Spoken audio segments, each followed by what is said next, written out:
(2021년 7월 10일) 이정훈입니다. 오늘은 이준석, 우리 젊은 정치인이죠, 국민의힘 대표가 주장한 여가부와 통일부 폐지론에 대해서 제 판단성 의견을 좀 밝혀드리겠습니다. 이준석 씨가 통일부 여가부 폐지를 주장했습니다. 통일부에 대해서는 성과 업무 영역 없는 조직이 관성에 의해 수십 년간 유지돼야 하는 것이 공공과 정부의 방만이고 혈세 낭비다. 중국을 미수복 영토로 보는 대만의 통일부 대신 대륙위원회, 북한의 통일부의 카운터 파트너로 조평통이 있지 않느냐, 이렇게 얘기했습니다. 그리고 여성가족부에 대해서는 여가부를 둔다고 젠더 갈등이 해소되지 않는 것처럼 통일부를 둔다고 통일에 특별히 다가가지도 않는다. 오히려 여가부가 존재하는 동안 젠더 갈등은 심해졌고, 이번 정부 들어 통일부가 무엇을 적극적으로 했는지 모르겠지만 통일부가 관리하던 남북 공동연락사무소는 북한이 파괴했다, 이렇게 얘기했습니다. 그리고 이인영 장관을 겨냥해서는 통일부가 필요한 부처라고 생각하신다면 그 필요한 부처에서 장관이 제대로 일을 안 하는 것이고 장관을 바꿔야 한다고 그랬습니다. 그리고 농담이지만 통일부는 유튜브도 재미없다고 그랬습니다. 이에 대해 이인영 장관은 어쩌고 했는데 뭐 구질구질해서 건너뛰겠습니다. 이러한 이준석 씨의 의견에 대해서 민주당 의원들은 일체의 비난입니다. 강병원 최고위원, 통일부에 있다고 통일이 오냐는 이준석 대표의 용감한 무지. 그럼 국방부가 있다고 국방이 되냐, 경찰이 있다고 치안이 되냐라고 말한 것과 뭐가 다르냐, 이렇게 했습니다. 옛날 박근혜 정부에서 해경을 해체했었죠. 이준석 정치는 분열과 포퓰리즘 원동력임을 확실히 인정했다. 전영기 의원, 서덕이 내독관계부를 설치해 통일에 대응했다는 진실은 어디 갔느냐. 요거 조금 이따 설명드리겠습니다. 내독관계부. 전해숙 의원, 성차별이 엄연히 존재하는 현실을 왜곡하고 이대남 분노를 정략적으로 이용한 것이다, 그랬습니다. 자, 이건 뭐 국회의원들 얘기는 제가 보는 쓸데없는 이야기들이고, 딱 하나 주목할게. 전영기 의원이 얘기한 내독관계부입니다. 이걸 좀 설명을 드리겠습니다. 내독관계부. 안내자, 독일 양독관계부가 정확할 겁니다. 독일어를 못해서 하는데, 독일 양독관계부죠. 이거는 원래 1949년 이제 원래 2차 대전이 끝나고 난 다음에 연합국이 유럽전쟁에서는 중국을 뺀 미영불소가 독일하고 싸웠잖아요. 독일 점령했잖아요. 그래서 미영불소가 전쟁을 일으킨 나라를 지배하려고 그랬습니다.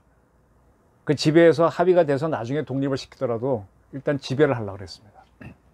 근데 바로 냉전으로 들어갔기 때문에 이 하나의 나라로 두려고 그랬는데 의견이 갈려갖고 미영불 지역은 서독이 되고 소련이 점령한 지역은 동독이 되면서 49년에 서로 정부를 만들어버립니다. 이게 냉전이죠, 냉전. 그 다음에 50년에 우리 한반도에서 전쟁이 터지는 거고요.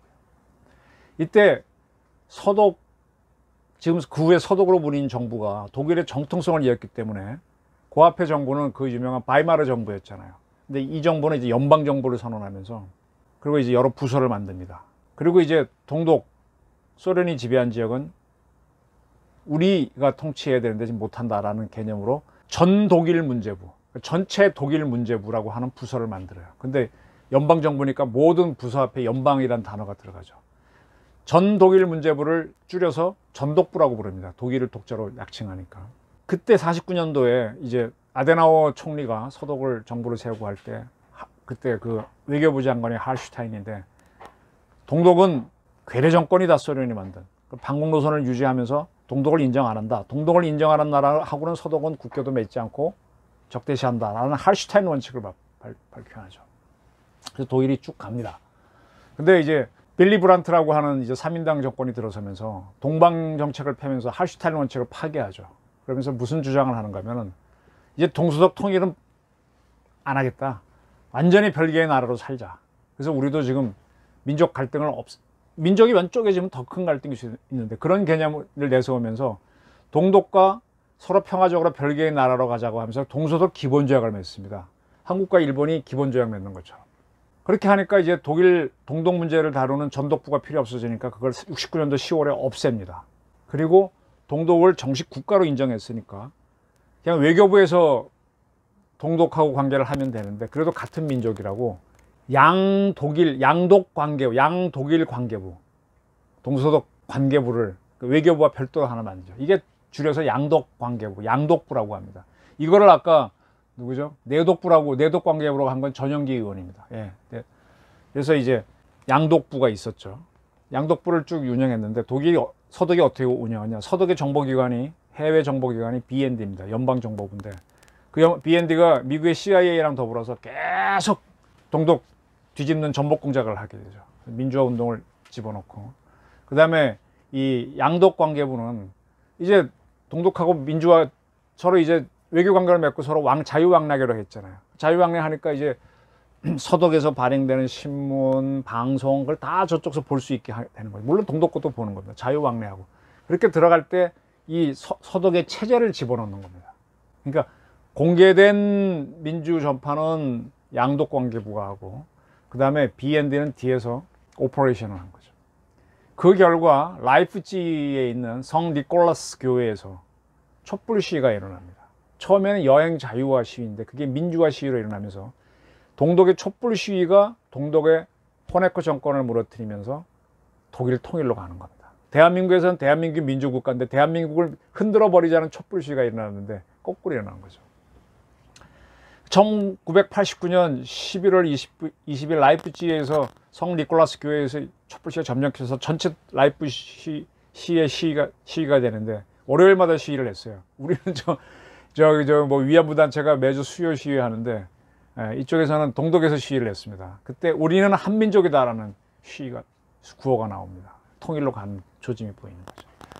그래서 이제 호네커 정권이 무너지니까 그 다음에 이제 동독에서 현인 정부가 존경받는 사람 중심으로 정부를 세운 다음에, 우리는 도저히 국가를 못 이끌겠다. 서독이 만든 연방에 들어가자. 5개 연방으로 서독 16개 연방에 들어가자. 이렇게 하면서 동서독 정상회담을 엽니다. 이때 콜 총리가 동독을 방문하죠. 그때 드레스덴에서 회의를 갔는데 그 시민들이 독일과 헬무트, 우리는 한민족이다, 이걸 외치면서 연호를 하는 거죠. 그렇게 되면서 독일이 90년에 통일이 되는 겁니다. 이 조약을 맺어가지고 우리끼리는 통일한다 합의를 맺었어요. 근데 독일 분단은 누가 한 겁니까? 연합국이 한 거죠. 그걸 들고 미영, 불소 네 나라 외교장관이 모여서 승인을 해줍니다. 그래서 평화 통일이 되는 겁니다. 그때 소련이 동의해주는 조건으로 경제 지원을 요구해서 서독이 100억 달러의 경제 지원을 해주고, 그 다음에 또 요구를 하죠. 이 나라는 2번 전쟁을 일으켰으니까 무력을 좀 막자 그래갖고 서독군은 한 60만 되는데 통일 군대는 지금 30만도 안 됩니다. 한 20만 되나요? 확 줄입니다. 그래서 독일은 통일됐지만 군사력이 매우 약해요. 옛날 독일 전차 군단 같은 건 다 옛날 얘기입니다. 굉장히 약한, 경찰보다 경찰이 더 많은 나라가 됐죠. 8천만 인구인데 군대는 우리나라의 반도 안 되는 그런 작은 나라가 됐습니다. 91년 통일이 되고 난 다음에 독일은 양독관계부를 없애고, 우리로 얘기하면은 옛날엔 내무부죠. 우린 지금 행정자치부라 그러나요? 행정안전부라 그러나요? 그걸로 이제 다 편입이 됐어요. 없어졌습니다. 그러면 아까 전영기 의원이 내독관계부, 양독관계부를 유지했다 그러는데, 이것과 이것이 뭐가 다르냐 우리하고 한번 정리를 해드리겠습니다. 우리는 박정희 정권이 5.16을 하고 나서 한 8년이 지난 69년도에 국토통일원을 처음 만듭니다. 박정희는 국토를 통일하고 정권은 우리 정권이 오른 거니까 국토만 통일하면 된다는 개념으로 간 거죠. 이거는 딱 냉전 시기 할슈타인 원칙 때의 아데나우어 총리가 만들었던 서독의 전독부와 같은 개념입니다. 그리고 90년, 91년 그때 유럽에서 냉전이 종식되면서 동독이 무너지고 소련이 무너지고 다 무너지잖아요. 냉전이 끝나잖아요. 그걸 딱 보면서, 그때가 노태우 정권입니다. 그래, 우리도 통일해야지 하고 노태우 정권이 오바를 한 게 몇 개 있는데, 하나가 전자권을 갖고 오겠다 해서 평자권 전자권을 나눈 거 하고, 그 다음에 한반도 비핵화 공동선언 하고, 남북 기본 합의서 만들고, 그 다음에 핵 철수 이런 거 추진하게 되죠. 그러면서 국토통일원을 국토를 띄워내고 통일원으로 해놓고 부총리급으로 격상을 시켜버립니다. 통일할 자신이 있었던 거죠. 근데 결론적으로 노태우 정권이 못합니다. 김일성 정권도 그 연장선에서 하다가 결국 못합니다. 그리고 98년도에 김대중 정권이 출범하면서 통일원을 통일부로 떨어뜨리죠. 그리고 나서 2000년에 정상회담 하고 난 다음에 계속 이제 북한하고 어떤 교류하는 거를 통일부에 맡겨봅니다. 잘 안 되는데 이게 2003년에 노무현 정권이 뜨면서부터 본격적으로 잘 되기 시작합니다. 본격적으로 되기 시작합니다. 김대중 정권 때도 그랬지만 노무현 정권 때는 확실히 주사파들이 들어가기 시작한 시기거든요. 들어가서 그 친구들이 들어가면서 2003년도에 남북 출입사무소를 만들고 2004년도에 개성공단 우리 쪽에서 사업지원단, 남북경제협력협의사무소를 만들고 그 다음에 우리 쪽에서 막 나갑니다. 통일부가 바빠졌죠. 2005년 남북관계 발전에 관한 법률을 만들고 2007년 개성공업지구 지원에 관한 법률을 만듭니다. 노무현 정권이 북한에 대해서 아주 통일부를 많이 움직여서 지원하려고 했죠. 근데 2008년도에 3월 달에 이명박 정부가 출범하면서부터 바뀝니다. 그리고 7월 달에 그때 이제 개성 금강산 관광을 하고 있었는데 관광객 박왕자 씨가 피살됩니다. 이것 때문에 이제 북한과의 길이 막히고 2010년도에 천안함 연평도 사건까지 일어나면서 남북이 차단됩니다. 그러나 개성공단은 돌아갔는데 그마저도 2013년에 박근혜 정권이 출범하죠. 그건 유지했어요. 근데 2016년에 북한이 핵실험을 하니까 야, 이자들은 도저히 안 되겠구나. 자칫하면 개성공단에 있는 우리 근로자들 인질로 잡히겠다 해서 빼냅니다. 그러면서 북한이 점점 포석스럽게 나오니까 결국은 뭐냐, 노태우, 김영삼, 김대중, 노무현이가 이 대통령이라고 하는 자들이 시간을 끌어주면서 해서 북한이 그 사이에 핵을 개발해서 몇 차례 실험하게 되는 거 아닙니까? 그래서 북한 인권법을 만들고 북한 인권기록센터 등을 만듭니다. 그래서 남북관계가 치열해지다가 2017년도에 촛불로 박근혜 정부가 날아가고 문재인 정권이 들어서 갖고 갑자기 그 다음부터 이제 평창올림픽을 계기로 남북관계를 트게 되죠. 그래서 남북공당 연락사무소를 만드는데 그게 불과 1년 만에 북한이 그 연락사무소를 파괴하고 남북관계를 차단합니다. 그럼 정리를 하겠습니다. 동방정책 이후에 양독관계부는 서독의 민주주의를 동독에 이식하는 역할을 했지 퍼주기 부서가 아닙니다. 국가 대 국가 관계는 냉정하게 했습니다. 근데 우리는 계속 퍼주기를 해요. 퍼준다는 건 북한은 우리 영토로 보는 겁니다. 지금 한반도 기본합의서에 따르면 남북은 별개 국가로 가야 됩니다. 우린 기본조약을 안 맺었어요. 맺었으면 별개 국가로 가야 돼요. 그러면 북한에 대해서 우리가 지원하니 많이 이건 논의할 필요 없는 겁니다. 그들이 요구하면 어쩌다 도와줄 수 있는 거고 우리가 우리 돈으로 왜 스스로 법을 만들어 합니까? 이건 내정 간섭이죠. 그죠? 그러면 우리는 다시 말하면 노태우, 김영삼, 김대중, 노무현 이때까지의 통일부는 양독관계부, 아까 전용기 위원한 내독관계부 같은 역할을 한 게 아닙니다. 그러려면 남북이 별개 국가가 됐어야 되는데 된 게 아니었거든요. 엉터리였죠. 그럼 뭐가 맞느냐? 전독부 개념이 오히려 맞을 수 있는 거예요. 근데 글로는 안 가고 있잖아요. 지금 통일부는 완전 북한 지원부서예요. 특히 이인영이가 온다 하면 참나, 참 이인영 장관은 참 희한한 사람입니다. 그렇다면은 그 대륙위원회 대만이 운영하듯이 그렇게 운영하는 게 맞아요. 왜냐? 통일이 된다면은 옛날에는 이제 일본도 홋카이도를 점령하고 난 다음에 홋카이도 무슨 장관을 만들어서 홋카이도 그 일종의 총독처럼 이렇게 전체를 지배하게 했었죠. 조선 총독, 대만 총독 보시면 돼요. 홋카이도는 이제 완전히 편입돼서 그게 기능이 거의 상실됐는데 처음에 우리가 통일하게 되면 우리 부서 하나를 총독부처럼 보내서 북한을 통치하자. 총독 개념으로 만든 게 국토통일원이었던 거예요. 근데 그게 김대중 이후 정권에서는 북한 퍼주기 부서로 갔거든요. 근데 지금은 이인영 정권에서 하는 거 보게 되면 자꾸 북한 문제에 개입하는데 이게 일종의 총독부 기능입니다. 근데 만약에 남북이 통일되게 되면은 우리가 하나 총독부를 북한에 보내서 할 수도 있지만 그냥 바로 흡수해서 우리 국토의 일부로서 우리 국민으로 받아들여서 바로 하게 되면은 전 부서가 다 붙어야 되죠. 따라서 전체 부서가 다 참여할 수 있는 위원회로 만들어 놓는 게 더 옳을 수도 있습니다. 이렇게 퍼주기를 하는 이인영류의 통일부는 옳지 않습니다. 그리고 여성가족부는 지금 쭉 보게 되면 윤미향 퍼주기 부였잖아요. 그냥 뭐 위안부한테 애걸 뭐 다 퍼주고 질질질질 끌려갔잖아요. 정말 어려운 여성들을 위해서 얼마나 애를 썼어요. 응?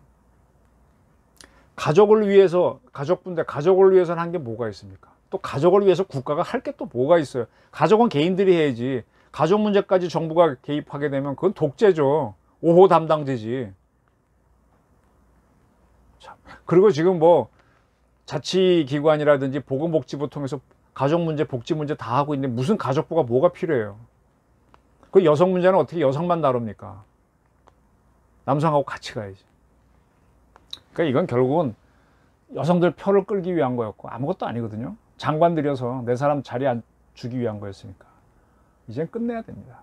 저는 이제 국민들도 알아요. 통일부 저거 쓸데없고 돈만 쓰고 공무원들 앉아서 되지도 않는 정책만 하고 있네. 저 봉급이 얼마야? 내나 이런 사람들 많잖아요. 여가부는 말할 것도 없고. 저 통일부 여가부 없애라고 하는 걸 이준석 씨가 새파란 이준석 씨가 탁 치고 나오면서 중늙은이 민주당 의원들이 팔으라 하는데 완전히 망신당한 겁니다. 이준석이 이긴 겁니다. 이제 이슈 메이킹을 먼저 함으로 해서 다가오는 대선에서 국민의힘이 선점을 하고 들어가는 겁니다. 이거 하나 혁파하지 못하고 개혁하면서 적폐청산하면서 적폐 하나 청산 제대로 못한 거예요. 사람이나 잡아놨지. 그래서 저는 젊은 이준석 대표가 여가부 통일부 폐지를 탁 던져선 거. 이거 그 전에 박근혜 정부인가 이명박 정부 때도 한다 그랬었는데 뭐 그때 민주당 세력이 반대하니까 깨갱하고 들어갔는데 잘 치고 나갔습니다. 이렇게 해야 됩니다. 정치는 이렇게 이런 게 개혁입니다. 그리고 공무원들이 쓸데없는 걸로 자리 차지 하지 않게 하고. 그래서 이준석 씨 밀고 나가시길 바랍니다. 감사합니다.